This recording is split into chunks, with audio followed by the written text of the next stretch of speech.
कर्पूरगौरं करुणावतारं संसारसारं भुजगेन्द्रहारं सदा वसन्तं हृदयारविन्दे भवं भवानी सहितं नमामि।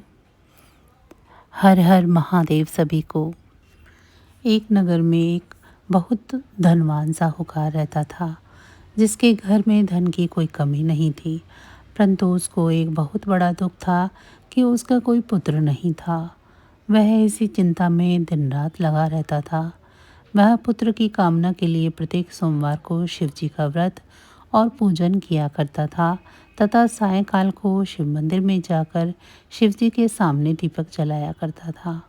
उसके उस भक्तिभाव को देखकर एक समय श्री पार्वती जी ने शिवजी महाराज से कहा कि महाराज, यह साहूकार आपका अनन्य भक्त है और सदैव आपका व्रत और पूजन बड़ी श्रद्धा के साथ करता है।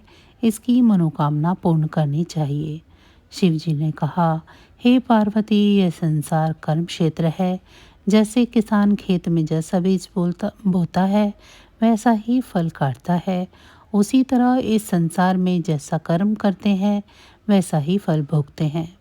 पार्वती जी ने अत्यंत आग्रह से कहा, महाराज, जब यह आपका अत्यंत भक्त है और इसको किसी प्रकार का कोई दुख है तो उसको आपको अवश्य ही दूर करना चाहिए, क्योंकि आप सदैव अपने भक्तों पर दयालु होते हैं और उनके दुखों को दूर करते हैं। यदि आप ऐसा नहीं करोगे तो मनुष्य आपकी सेवा तथा व्रत क्यों करेंगे।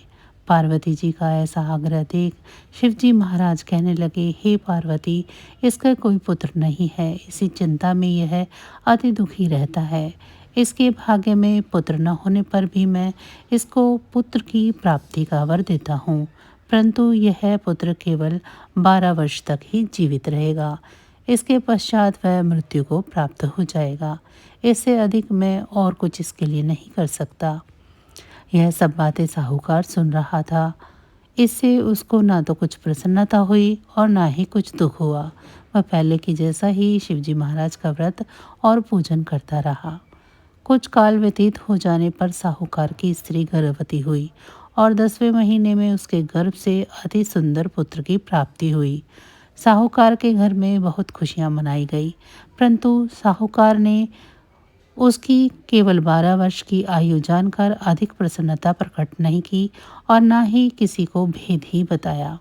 जब वह बालक 11 वर्ष का हो गया तो उस बालक की माता ने उसके पिता से विवाह आदि के लिए कहा, तो वह साहूकार कहने लगा कि अभी मैं इसका विवाह नहीं करूँगा, अपने पुत्र को काशी जी पढ़ने के लिए भेजूँगा। फिर साहूकार ने अपने सारे अर्थात बालक के मामा को बुलाकर उनको बहुत सारा धन देकर कहा, तुम इस बालक को काशी जी पढ़ने के लिए ले जाओ और रास्ते में जिस स्थान पर भी जाओ यज्ञ तथा ब्राह्मणों को भोजन कराते जाओ। वह मामा भांजे दोनों यज्ञ करते और ब्राह्मणों को भोजन कराते जा रहे थे। रास्ते में उनको एक शहर पड़ा। उस शहर में राजा की कन्या का विवाह था और दूसरे राजा का लड़का जो विवाह कराने के लिए बारात लेकर आया था वह एक आंख से काना था। उसके पिता को इस बात की बड़ी चिंता थी कि कहीं वर को देखकर कन्या के माता पिता विवाह में किसी प्रकार की अड़चन न पैदा कर दें। इस कारण जब उसने अति सुंदर सेठ के लड़के को देखा तो मन में विचार किया, क्यों ना दरवाजे के समय इस लड़के को ही वर का काम करा लिया जाए। ऐसा विचार कर वर के पिता ने उस लड़के और मामा से बात की तो वे राजी हो गए। फिर उस लड़के को वर के कपड़े पहना तथा घोड़ी पर चढ़ा दरवाजे पर ले गए और सब कार्य प्रसन्नता पूर्वक पूर्ण हो गया। फिर वर के पिता ने सोचा कि यदि विवाह कार्य भी इसी लड़के से करा लिया जाए तो क्या बुराई है। ऐसा विचार कर लड़के और उसके मामा से कहा, यदि आप फेरों का और कन्यादान का काम भी करा दें तो आपकी बड़ी कृपा होगी और मैं इसके बदले आपको बहुत सारा धन दूंगा। तो उन्होंने स्वीकार कर लिया और विवाह कार्य भी अच्छी तरह से संपन्न हो गया। परंतु जिस समय लड़का जाने लगा तो उसने राजकुमारी के चुन्नी के पल्ले पर लिख दिया कि तेरा विवाह तो मेरे साथ हुआ है, परंतु जिस राजकुमार के साथ तुमको भेजेंगे वह एक आंख से काना है और मैं तो काशी जी पढ़ने जा रहा हूँ। लड़के के जाने के पश्चात उस राजकुमारी ने जब अपनी चुनरी के पल्ले पर ऐसा लिखा हुआ पाया तो उसने राजकुमार के साथ जाने से मना कर दिया और कहा कि यह मेरा पति नहीं है। मेरा विवाह इसके साथ नहीं हुआ है। जिसके साथ हुआ है वो तो काशी जी पढ़ने गया है।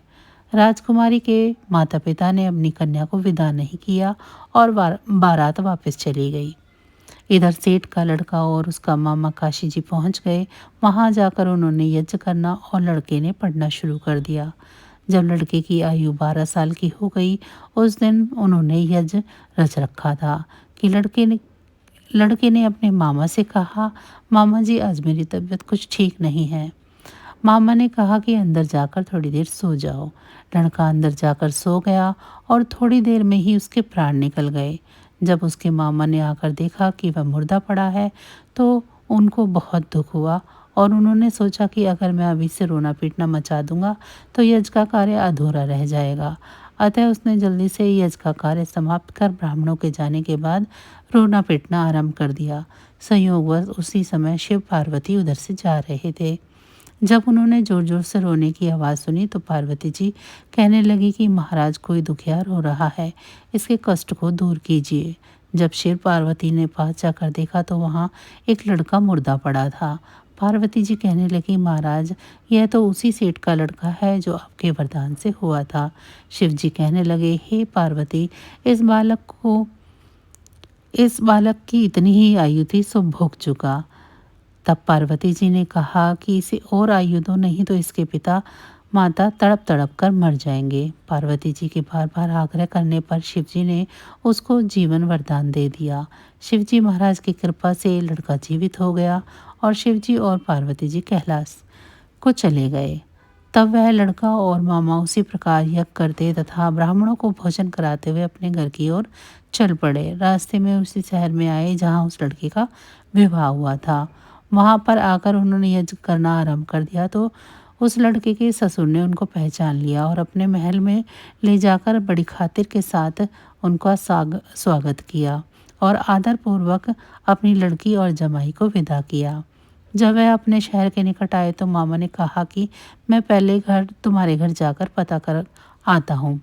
जब उस लड़के का मामा घर पहुंचा तो लड़के के माता पिता घर की छत पर बैठे हुए थे और यह प्रण कर रखा था कि यदि हमारा पुत्र सकुशल लौट आया तो हम राजी खुशी नीचे आ जाएंगे, नहीं तो छत से गिरकर अपने प्राण खो देंगे।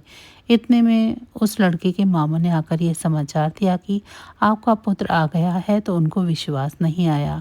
तब उसके मामा ने शपथपूर्वक कहा कि आपका पुत्र अपनी स्त्री के साथ बहुत सारा धन लेकर आया है। तो सेठ ने आनंद के साथ उसका स्वागत किया और बड़ी प्रसन्नता के साथ रहने लगे।